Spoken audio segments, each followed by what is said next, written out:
اللهم صل على محمد وآل محمد. اعوذ باللہ من الشیطان الرجیم. بسم اللہ الرحمن الرحیم. اللہم صل علی محمد و آل محمد.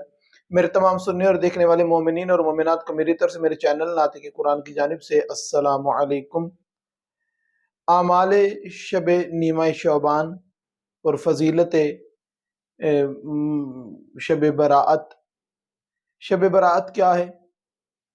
شب براءت کو کون سے اعمال انجام دینے چاہیے؟ شب براءت جو ہے اس کو کس طریقے سے گزارنا چاہیے، مختصر سا تعارف آپ کی خدمت میں پیش کرتا ہوں. آیت اللہ کاشمیری فرماتے ہیں کہ اس رات میں 3 مرتبہ سورہ یاسین کی تلاوت کی جائے. 1 مرتبہ رزق میں وسعت کے لیے، دوسری مرتبہ درازی عمر کے لیے، اور تیسری مرتبہ مصائب و آلام و پریشانیوں سے نجات کے لیے. اس تمام رات کو اگر انسان مختصر الفاظ میں بیان کرنا چاہے، یہ رات خدا سے اپنی دعاؤں کو قبول کروانے کی رات ہے. یہ رات خدا سے اپنے گناہوں کو معافی طلب کرنے کی رات ہے. اس رات خدا کسی کی دعا کو رد نہیں کرتا، کسی سائل کو خالی نہیں لوٹاتا، بشرطے کہ اس کا سوال جو ہے وہ گناہ اور معصیت پر نہ ہو. نیک نیت رکھ کر جو انسان دعا کرے گا، اس رات میں دعا قبول کی جائے گی. اس رات میں مقرر کیے جاتے ہیں کہ پروردگار کس کو کتنا رزق عطا کرے گا، کس کو کتنی عمر عطا کرے گا. زندگی کے معاملات اس میں رات میں طے کیے جاتے ہیں. کون کون ہے ان کے نام تحریر کیے جاتے ہیں کہ پروردگار کس کو حج نصیب فرمائے گا.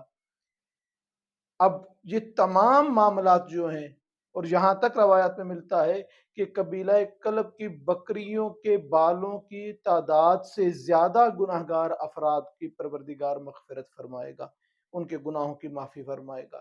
اس رات میں خدا سے ہم کلام ہونا، خدا سے گفتگو کرنا، خدا سے مناجات کرنا، معصومین علیہ السلام کے وسیلے سے دعائیں مانگنا، اپنے لیے دعا کرنا، اپنے مرحومین کے لیے دعا کرنا.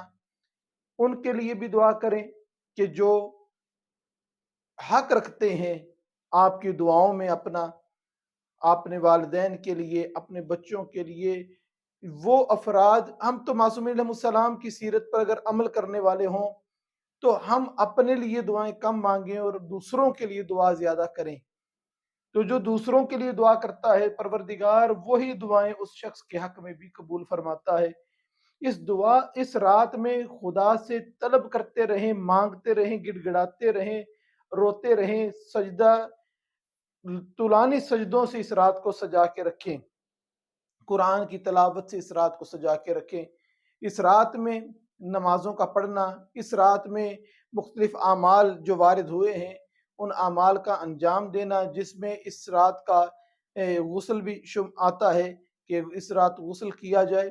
اس رات میں جو ہے وہ خاص طور پر زیارت حضرت امام حسین علیہ السلام کا بہت ثواب درج ہوا ہے. روایات میں ملتا ہے کہ جو شخص یہ چاہے کہ انبیاء آ کے مجھ سے مصافحہ کریں تو اس کو چاہیے کہ زیارت حضرت امام حسین علیہ السلام کی تلاوت کریں. اس کے علاوہ اور جو اس رات میں اعمال وارد ہوئے ہیں اس میں ایک 4 رکعت نماز ہے کہ ہر رکعت میں الحمد کے بعد 100 مرتبہ سورہ اخلاص کی تلاوت، اور نماز مکمل ہونے کے بعد ایک دعا ہے جو مفاتیح میں درج ہے، اس پہ سے وہ دعا کو تلاوت کیا جائے. اور یہ جو سارے اعمال انجام دینے ہیں، پروردگار سے استغفار کرنی ہے، تسبیحات اربع کا زیادہ سے زیادہ تذکرہ کیا جائے، زیادہ سے زیادہ تسبیحات اربع پڑھی جائے، اپنے گناہوں کو یاد کر کر کے نادم ہوا جائے.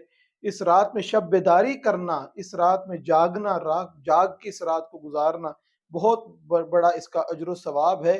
اور بالخصوص مومنین کے لیے یہ رات اور زیادہ اہمیت کی حامل ہے کہ یہ 15 ماہ شعبان کی یہ شب ہے، رات ہے 15 ماہ شعبان کی کہ جب ہمارے زمانے کے امام زمانہ اجل اللہ تعالی فرج شریف اس دنیا میں تشریف لے کر آئے تھے، اپنے آقا اور مولا کی صحت و سلامتی کی دعا کرنا، تاجیل ظہور کی دعا کرنا، اپنے آپ کو عہد و پیما کے ساتھ مولا کا مددگار اور ناصر بننے کی دعا کرنا، مولا کے کو راضی کرنے کی دعا کرنا، اپنے اعمال کو مولا کی خاطر درست کرنے کی دعا کرنا، یہ تمام دعائیں جہاں پر کرنی ہے وہاں پر ہمیں یاد رکھنا ہے اپنے مرحومین کو، کہ اپنے مرحومین کو بھی دعاؤں میں یاد رکھیں، ان کی بخشش کے لیے بھی دعائیں کریں۔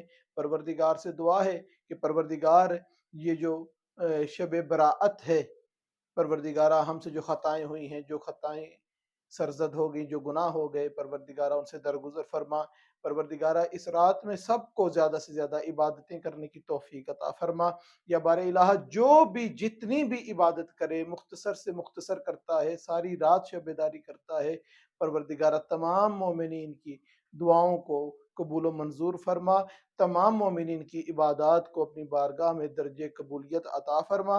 اور بار الہ دعا ہے کہ ہمارے اس چینل اور ادارہ ناطق قرآن کو دن دگنی رات چگنی ترقی عطا فرما، اور ہمیں صحیح معنوں میں سیرت محمد اور آل محمد علیہ السلام کو اور قرآن مجید کو پڑھنے، سمجھنے اور اس پر عمل کرنے کی توفیق عطا فرما۔ وما علینا الا البلاغ المبین۔